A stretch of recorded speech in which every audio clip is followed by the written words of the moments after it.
back in the old Duckster Diary studio this week as I'm nursing a little bit of a back injury. And the good thing here is that I'm able to, do this again and talk to some people that I don't normally talk to, including 27-year-old Matt Farnham. He won the Empire Super Sprints race at Ransomville on Friday night, started 5th, went back to Batavia the next night. Genesee Speedway was up as high as 2nd, but actually pulled in, had some problems there. 2 wins for him in 2021, so this is number 3. We got a lot to talk about, so let's head up to Tonawanda and check in, actually, the suburbs part of Tonawanda. Matt Farnham joining us. Matt, how are we doing today?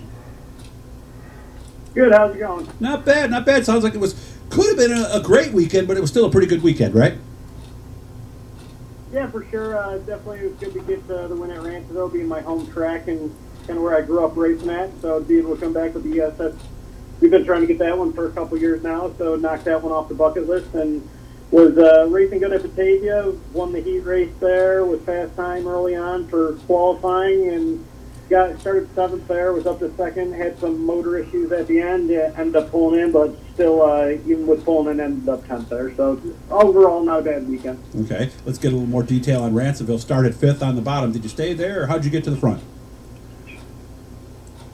I ended up moving up, got to 3rd for a while, and Jason and Paulie were running pretty good, 1 and 2. And then on one of the restarts, Jason had passed Paulie, got his lead, and Sean Donis had got around me, so I was running 4th at the time. And Paulie and Jason had wrecked in front of us towards the end of it, and on the restart, I was just able to get a good jump on Sean on the start of it, get around him, and pretty much that was with a couple laps to go, and once you get out front, it makes it a lot harder, especially Ransomville.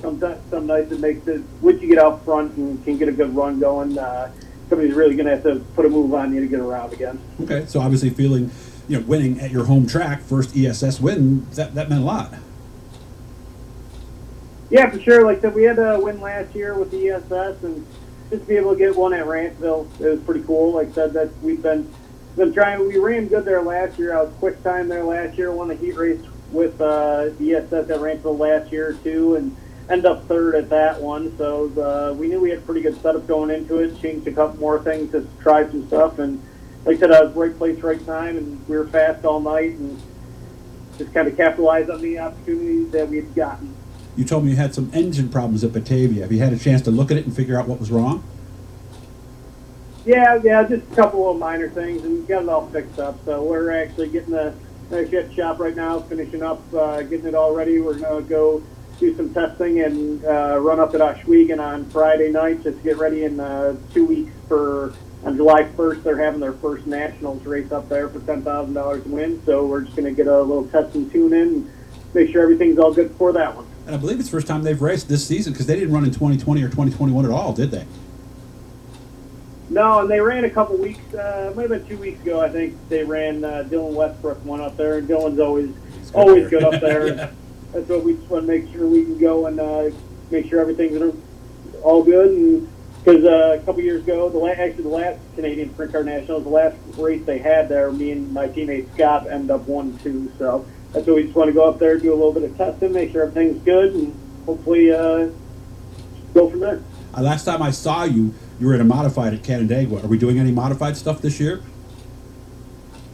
I have my car. We ended up putting another car together this year, so I got it sitting in my own shop in Tonawanda. But right now, I'm just kind of doing a lot more of the sprint car stuff between the 410s, a lot more of the 410 stuff, and then the 360s whenever we get a chance, or if there's any shows we want to do. So right now, I'm just kind of focusing more on the sprint car stuff, and down the line, if I want to do some mod races, it'll be there. He's been to Port Royal this year. He's been to Lernerville. He's been to Tri-City and Sharon. Well, you said the big one that circled is the All-Stars at Ransomville. Yep. So last year, World Outlaw Race, we were actually pretty good there. Ended up, I think we time trialed 10th there last year, and had a little bit of misfortune in the heat race, but ended up making the feature, and I think we ended up 14th or 15th that night. So wasn't too bad, but definitely want to be able to put on a show there for the All-Star race with the 410 especially. And like I said, being so close to home, being home track, be cool to be able to run a top 3 with them there. Sure would. Well, anybody you want to say thanks to before I let you go?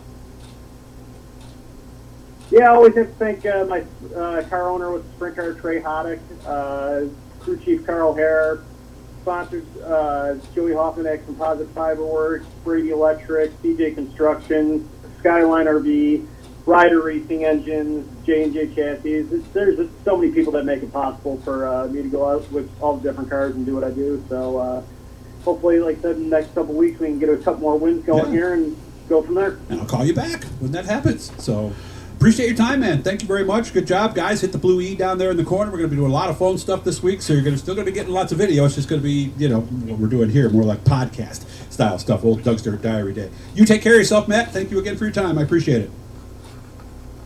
Thanks. Have a good one.